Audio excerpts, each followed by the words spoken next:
Assalamualaikum warahmatullahi wabarakatuh. Bertemu kembali dalam video yang kedua. Tips membuat rumusan markah tinggi langkah yang kedua. Baik, langkah yang kedua ialah apabila saja dapat soalan rumusan, langkah yang kedua selepas baca soalan ialah anda perlu cari sebanyak mungkin isi tersurat dalam petikan. Baik, biasanya dalam petikan rumusan ada 8 hingga ke 9 isi tersurat yang diberikan dan anda hanyalah perlu mencari sebanyak mungkin ataupun ke 88 atau kalau 9 cari sebanyak mungkin.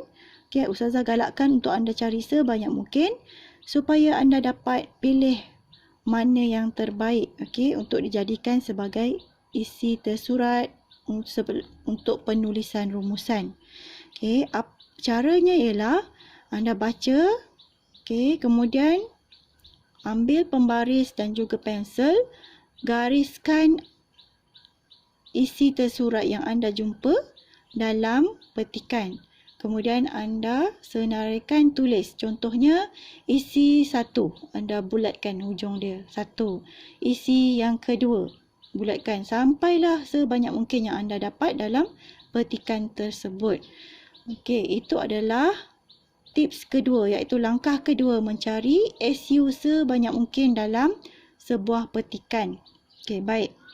Dalam set yang ketiga yang lepas, Ustazah yang dah berikan tugasan yang lepas, sebenarnya ada 9 langkah atau 9 SU. 9 SU. Baik, kita lihat kepada ke-9 yang selepas ini. Ustazah ucapkan tahniah kepada pelajar-pelajar yang berjaya mencari 9 SU tersebut.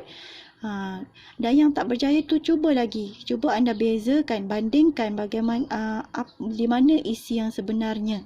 Sebab setengah pelajar tak dapat bezakan antara isi dengan penerangan. Kita tidak perlu penerangan, kita tak mahu penerangan, tetapi dalam rumusan kita hanya ambil isi sahaja. Baik. Kita lihat yang pertama. Isi yang pertama ialah menjaga pemakanan seharian kita. Isi kedua, kita hendaklah rajin bersenam atau beriadah. Yang ketiga, kita perlu menjaga kebersihan rumah dan persekitaran. Isi yang keempat, kita juga hendaklah membuat pemeriksaan kesihatan.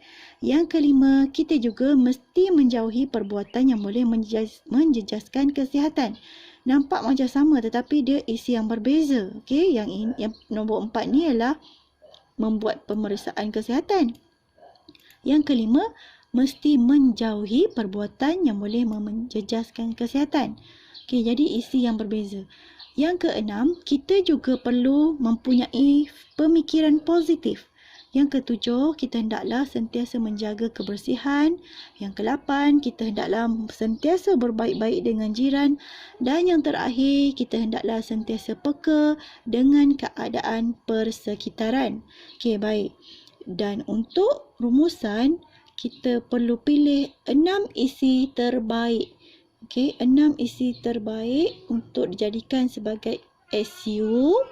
Dan juga untuk SI, kita perlu ada 2 isi sekurang-kurangnya. Jadi 6 SU dan juga 2 SI. Baik, sekian saja. Assalamualaikum warahmatullahi wabarakatuh.